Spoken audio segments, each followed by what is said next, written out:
राधे राधे दोस्तों। कैसे हो आप सभी लोग। आशा करती हूँ आप सभी लोग अच्छे होंगे, मस्त होंगे। तो चलिए दोस्तों, कहानी शुरू करते हैं। पुराने समय की बात है। राजपुताना शहर में एक विक्रम नाम का राजा हुआ करता था। वह बड़ा ही रहमदिल और इंसाफ पसंद करता था। उसके राज्य में लोग बड़े ही खुश थे। हर तरफ सुख सुविधाएं थी। राजा का एक ही बेटा था जो बड़ी ही प्रार्थना से उसे मिला था। इसलिए वह राजा और रानी दोनों का ही लाडला भी था। राजा ने कभी अपने बेटे की इच्छा को मरने नहीं दिया, क्योंकि इकलौता जो था राजकुमार यूं तो स्वभाव का बड़ा ही अच्छा था, मगर हर चीज में माहिर भी था।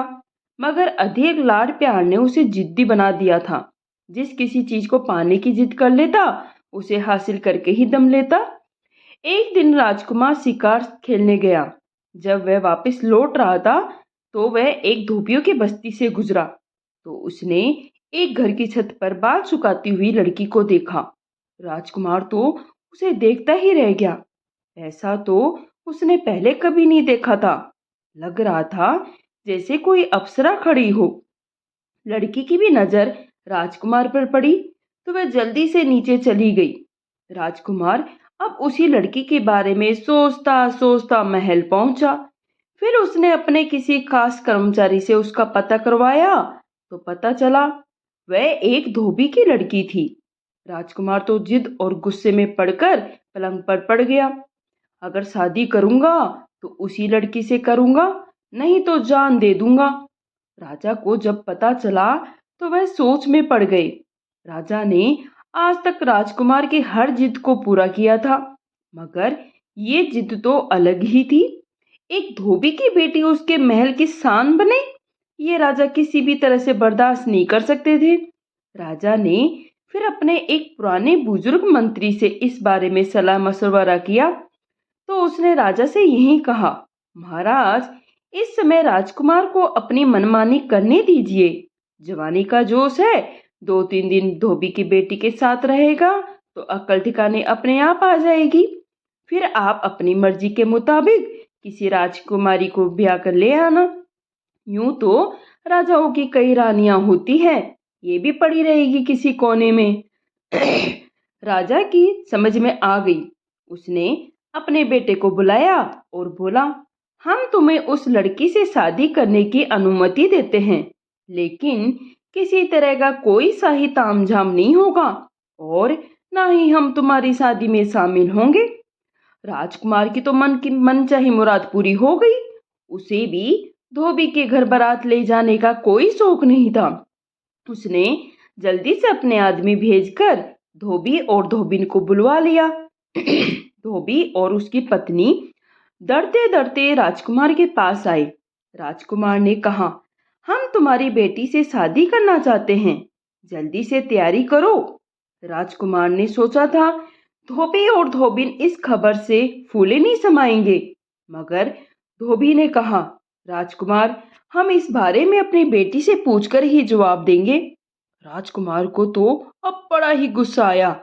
एक तो मामूली धोबी की बेटी और हम शादी कर रहे हैं, और ये है कि अपनी बेटी से पूछकर बताएगा। लेकिन राजकुमार अपने दिल से मजबूर था, इसलिए धोबी की और धोबिन की बात मान गया। और इस तरीके से धोबी और धोबिन जब वहां से जाने लगे तो राजकुमार ने कहा, हमें इनकार सुनने की आदत नहीं है, इस बात का ध्यान तुम रख लेना। दोनों पत्नी पत्नी बेचारे डरते डरते वापस अपने घर पहुंचे। घर पहुंचकर उन्होंने अपनी बेटी से कहा, बेटी, राजकुमार तुमसे शादी करना चाहते हैं, अगर तुम ना करोगी तो हम जान से हाथ धो बैठेंगे। लड़की बोली, मैं तैयार हूँ, मगर मेरी 4 शर्तें हैं, खुद आकर सुन ले। राजकुमार अगर मंजूर है तो शादी करने आ सकते हैं। अगले दिन धोबी ने अपनी बेटी का संदेश राजकुमार को दे दिया। राजकुमार को तो पहले तो ये सुनकर बड़ा ही गुस्सा आया कि धोबी की बेटी होकर भी शर्त रखती है। एक बार तो राजकुमार को लगा अपनी तलवार से इस धोबी की गर्दन उड़ा दे, मगर एक तो दिल लगी थी, दूसरा उसके मन में ये बात उठ गई, वह जाने तो सही, मामूली लड़की होकर भी वह मुझसे क्या शर्त रखना चाहती है। राजकुमार उसी समय धोबी के साथ उसके घर जा पहुंचा। 2 कमरों का मकान था। एक कमरा ऊपर बना था। राजकुमार वहां पहुंचा तो नीचे के कमरे में लड़की पर्दा डालकर बैठ गई और कहने लगी, मेरी पहली शर्त यह है, मैं आपके महल में रात को नहीं रुकूंगी। सुबह जाया करूंगी और शाम को अपने घर वापस आ जाया करूंगी। राजकुमार ने ये सोचा, ये कैसी अजीब शर्त है। मगर फिर ख्याल आया, एक बार शादी हो जाए फिर कौन महल छोड़कर झोपड़ी में आना चाहेगा। राजकुमार ने कहा, मंजूर है, तुम अगली शर्त बताओ। लड़की ने कहा, मेरी दूसरी शर्त यह है, आप मुझे छूने या बात करने की कोशिश नहीं करोगे। राजकुमार को यह सुनकर हंसी आ गई कि शादी है कि मजाक। फिर सोचा, शादी हो जाए फिर देखता हूँ। बोला, मुझे ये भी मंजूर है। लड़की ने कहा, मैं आपके महल का पानी भी नहीं पीऊंगी। राजकुमार ने सोचा, ये भी बकवास है। जब दिन भर रहेगी तो बिना पानी पिए कैसे रह पाएगी। लड़की ने फिर चौथी शर्त ये बताई, यदि आपने मुझे छूने की कोशिश की तो हमारा रिश्ता खत्म हो जाएगा, फिर मैं कभी महल नहीं आ पाऊंगी।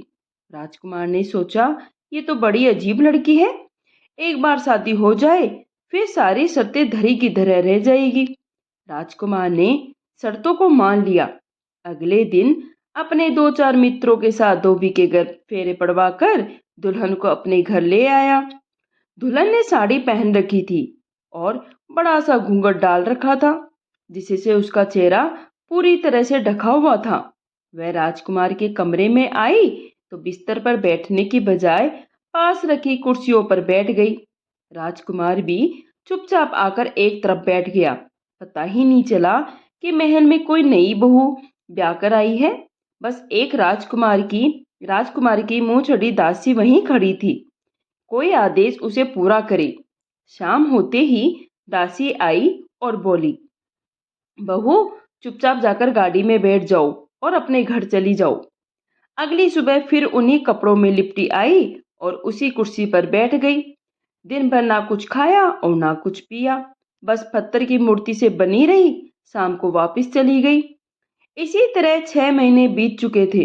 जैसा राजकुमार ने सोचा था ऐसा कुछ नहीं हुआ। राजकुमार अपनी शर्तों में बंधा हुआ था। जिस चेहरे के लिए उसने सब कुछ दांव पर लगा दिया था, वह चेहरा इतना पास होते हुए भी उसकी झलक नहीं मिल सकती थी। राज दरबार में लोग बातें बनाने लगे थे। राजकुमार की जिंदगी से अब खेल तवा से शिकार करना और सैर सपाटा सब खत्म हो गया है। राजकुमार ने धोबी को बुलाया और कहा, तुम अपनी बेटी को समझाते क्यों नहीं हो। अब राजकुमारी बन चुकी है, ये उसे महल में रहना चाहिए। इस तरह रोज रात को चले जाना क्या सही है। लोग तरह तरह की बातें बनाते हैं। दोनों हाथ जोड़कर बोले, राजकुमार, सच बताऊं तो ये हमारी बेटी है ही नहीं। ये एक दिन हमारे घर आई और बोली, इस दुनिया में मेरा कोई नहीं है, मुझे अपने घर में रख लो। हमारी कोई औलाद भी नहीं थी। मेरी पत्नी को उस पर बड़ी ही दया आई और वो लड़की मेरी पत्नी को बड़ी ही प्यारी लगी, तो हमने उसे अपने घर रख लिया। उसने कहा वह ऊपर ही रहेगी। उसके साथ एक उसकी नौकरानी भी आ गई। वे दोनों ऊपर रहने लगी। उसके बाद उसने हमसे कोई रिश्ता नहीं रखा। कहाँ क्या खाती है, क्या पीती है, हम कुछ नहीं जानते। कभी कभी वह मेरी पत्नी को माँ कह देती है तो वह बेचारी बड़ी खुश हो जाती है। उसने हमें कसम दे दी थी किसी से उसके बारे में कुछ ना कहे, इसलिए जब आपने शादी की बात की तो हम चुप रहे। जैसे उसने कहा हमने वैसा ही किया। राजकुमार, उस पर हमारा कोई हक नहीं है। धोबी तो चला गया, मगर राजकुमार सोच में पड़ गया, करे तो अब क्या करे। एक दिन राजकुमार अपनी दासी को यह कहकर महल से निकल गया कि मैं जा रहा हूँ, पता नहीं कहाँ जाऊं और कब वापस आऊं। अगर कोई पूछे तो कह देना कि राजकुमार तो यात्रा पर गए हैं। राजकुमार हिमालय पहाड़ की तरफ निकल गया। एक महीने भर इधर उधर भटकता रहा। एक शाम की बात है। राजकुमार भटकता भटकता एक झोपड़ी के पास पहुंच गया। झोपड़ी में एक साधु ध्यान में मगन थे।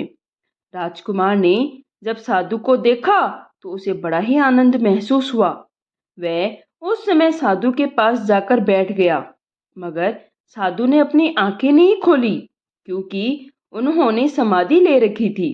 राजकुमार अब वहीं रहने लगा। रोज नदी से पानी लाता और साधु को नहलाता, साफ सफाई करता, घाटी से फल फूल तोड़ कर लाता। एक महीने बाद साधु ने आंखें खोली तो राजकुमार को सामने हाथ जोड़े बैठे पाया। राजकुमार ने पानी पिलाया और उनके हाथ पैर दबाते हुए बोला। साधु ने पूछा, बेटा, तू तो राज बालक है, यानी राजा का बेटा है, इस कुटिया में तुम्हारा क्या काम? राजकुमार ने बोला, तो फिर आप ही ये भी जानते होंगे मैं यहाँ क्यों रह रहा हूँ। साधु ने कहा, बच्चे, तुमने उस लड़की से शादी करके बड़ी ही गलती कर दी है, मगर तुमने हमारी इतने दिन सेवा की है तो हम तुम्हें निराश नहीं करेंगे। ये ले, ये थोड़ी सी राख है, इसे तू माथे पर लगाना तो तुझे कोई नहीं देख पाएगा, मगर तू सबको देख सकेगा। जब वह लड़की शाम को अपने घर जाए तो तू उसके साथ साथ चल देना, तुझे पता चल जाएगा उसकी असली सच्चाई क्या है। राजकुमार साधु की दी हुई राख को कपड़े में संभाले महल पहुंच गया और हाल ही ये था, कपड़े फटे थे, पाँव में छाले पड़े थे और बहुत दुबला पतला उसका शरीर हो गया था। कमरे में पहुंचा तो धोबी की लड़की उसी कुर्सी पर उन्हीं कपड़ों में बैठी थी। राजकुमार ने अपनी दासी से पूछा, क्या यह मेरे पीछे से रोज यहाँ भी आती थी? तो दासी ने बताया, राजकुमार जी, इसकी दिनचर्या में कोई अंतर नहीं आया। सुबह आना और शाम को जाना, और दिन भर ना कुछ खाना और ना कुछ पीना। शाम को धोबी की लड़की अपने घर जाने लगी। राजकुमार ने झट से माथे पर राख लगाई और उसके साथ हो लिया।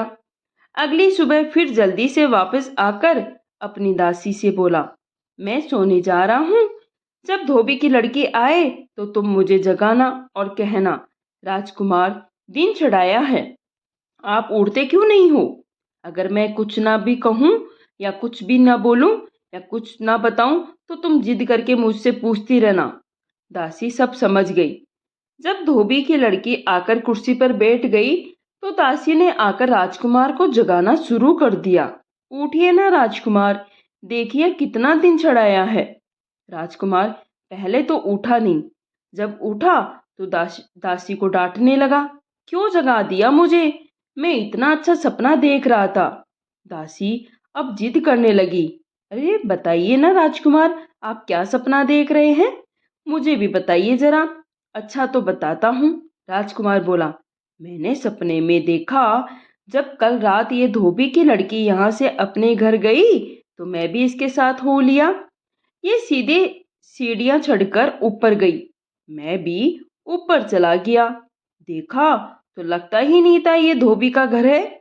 सजा सजाया कमरा, राजमहल से भी सुंदर सजा हुआ इसका पलंग था।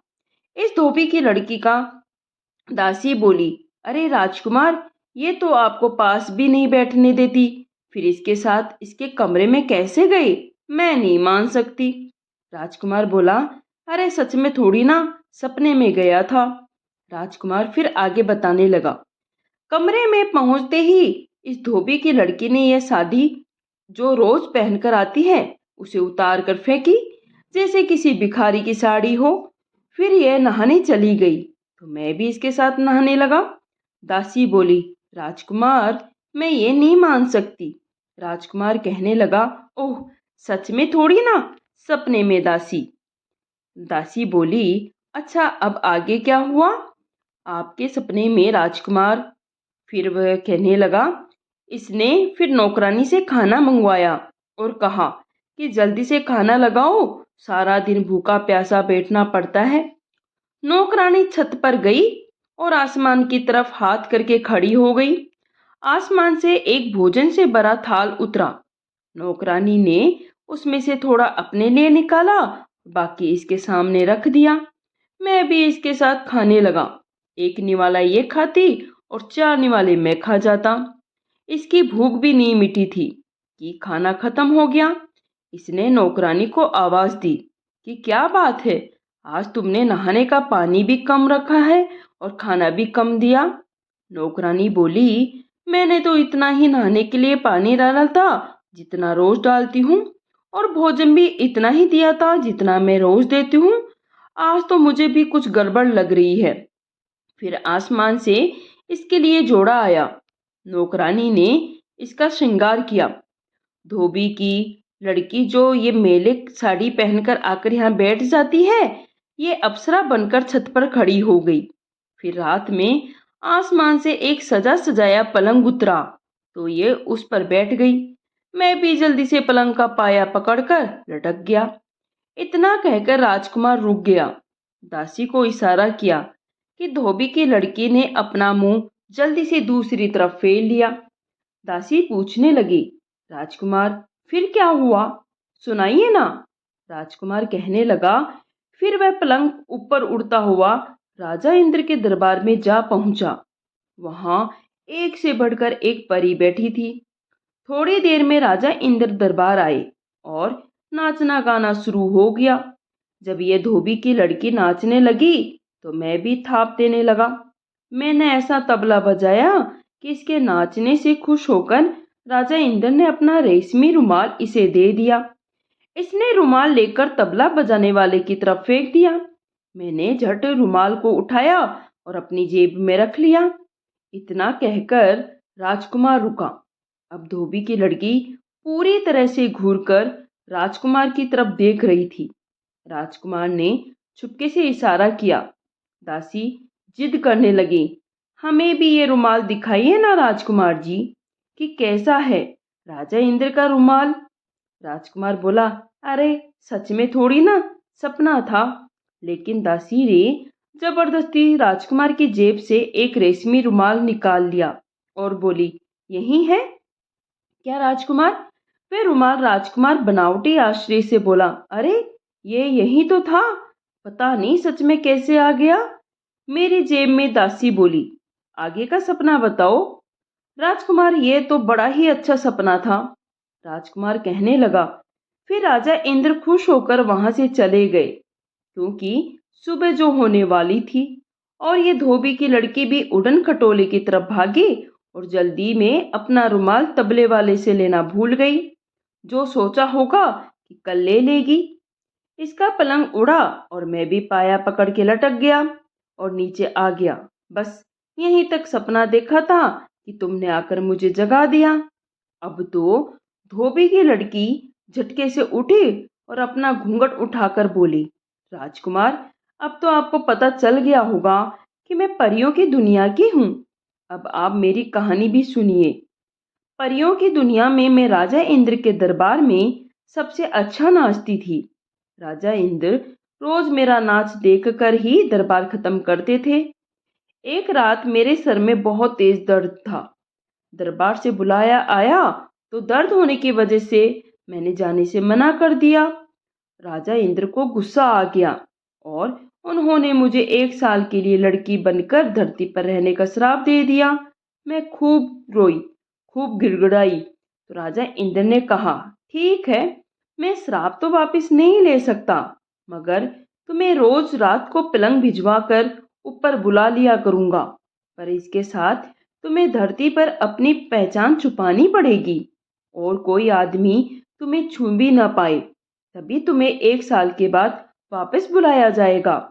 मेरे कहने पर या छीनकर धरती पर मुझे राजा इंद्र ने फिर से सजा का 1 साल पूरा होने वाला था। मैं वापस अपनी दुनिया में चली जाती, पर अब सब खत्म हो गया है। अब मैं आपकी दासी हूँ, आपकी राजकुमारी हूँ। राजकुमार फिर अपनी दुल्हन को लेकर राजा और रानी के पास गया।